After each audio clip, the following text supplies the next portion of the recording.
Hey guys, today I'm going to be talking about creativity and how it's changed since my first half and my second half.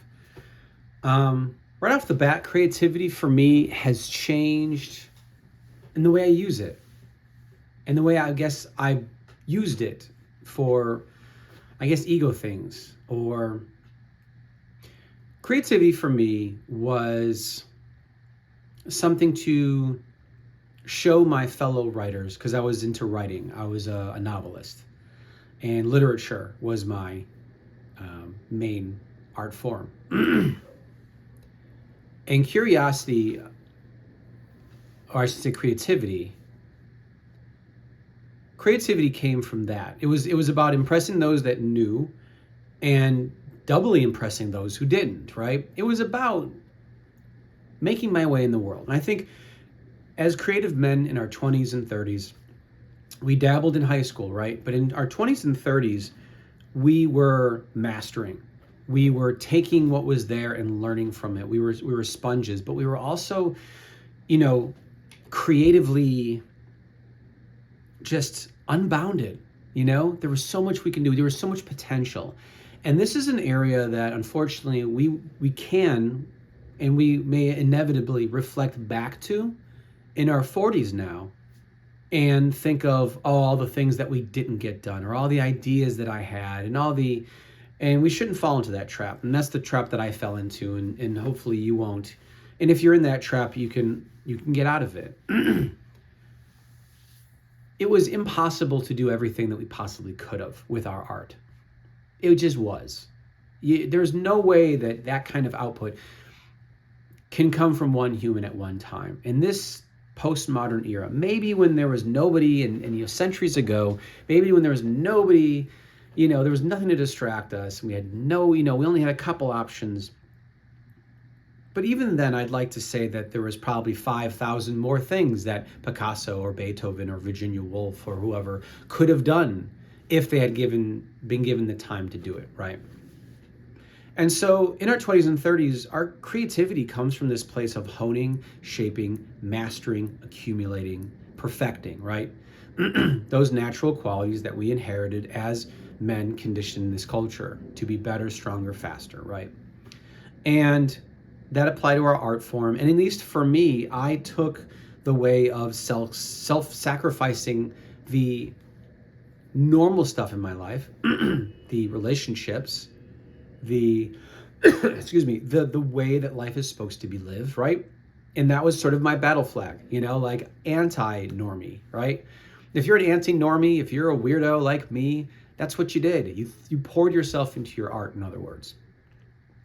And with creativity, it was a toolkit, it was an expression of who we are.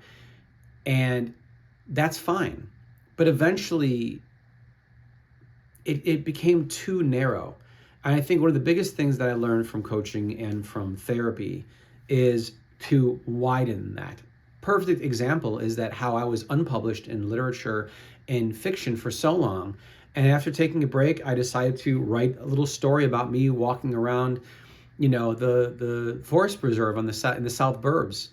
And I wrote that into a 300-word story, and I put that out to the Woods reader, and they published it, and they gave me money for it. And here it was on one end, this whole first half trying to publish and form a name. And I think publishing and creativity were so locked in, right? Recognition and creativity, that as soon as I let go, as soon as I decided to just create, that's what I call F it creations, like F it, I'll just create this way, I think for the most part, we're fine in the rough draft. We're fine in that part, the child part. It's that too early, and maybe this resonates with you, but for me, too early, I came in with the editor. The editor was like, okay, where is this going to go? How can I get this published? How can I make money? It stifled it. It strangled that creativity. And so I guess in my second half, creativity is now expanded not only to my art, which I still do.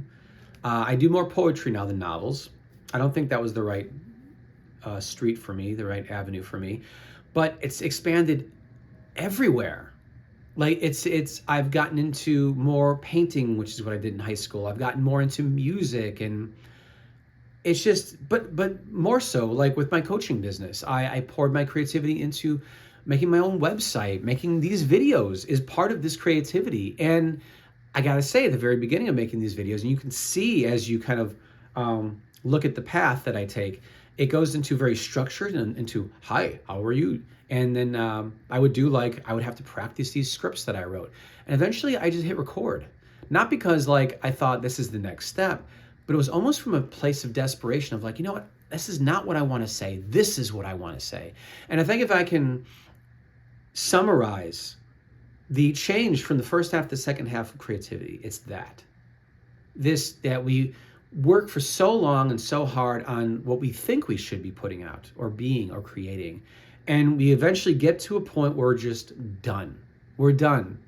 And hit record or put it out there or write or whatever it is and just say, this is what I want to say. No more BS. No more, I don't care what anyone thinks anymore. And I think for a lot of us, for me especially, it took that first half to shed that skin, you know? You don't care about so much of what you want to do with your art. You don't care about the accolades, the rewards, the awards, the reputation, any of that. You just want to make now. And I firmly believe that, especially with the introduction of AI, you know, with all the slop that's coming out there and all the voices out there, I think that art, creativity, will become more of a way of connecting, reconnecting, shaping, forging connections with human beings as a way of just being, of communicating. You know, I went to a poetry retreat in June through this men's group, Illumin, great group. And there was about 25 of us there. A few, myself included, were writers, but most of them weren't. They never penned a single word to poetry, to pen to paper.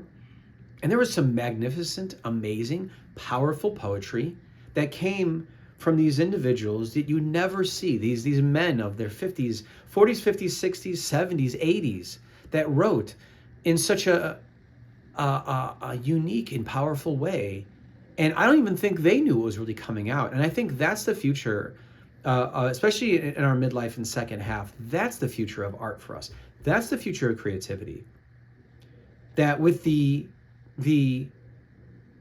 unfortunate emphasis off of living off of your art, which is putting a lot of artists out of business, and I feel for you guys, I really do.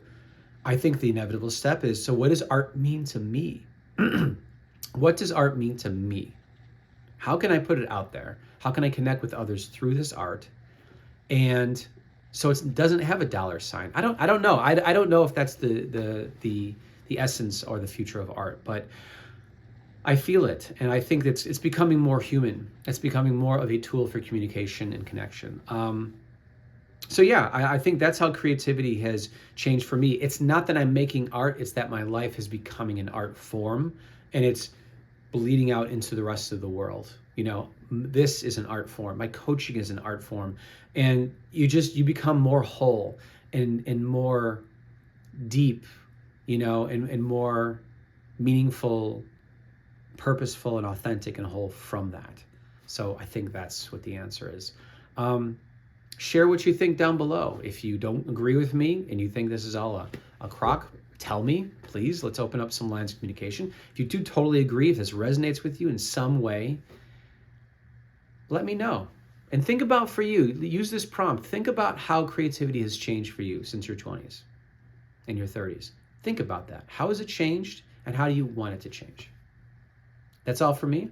Be safe and be well, and take care.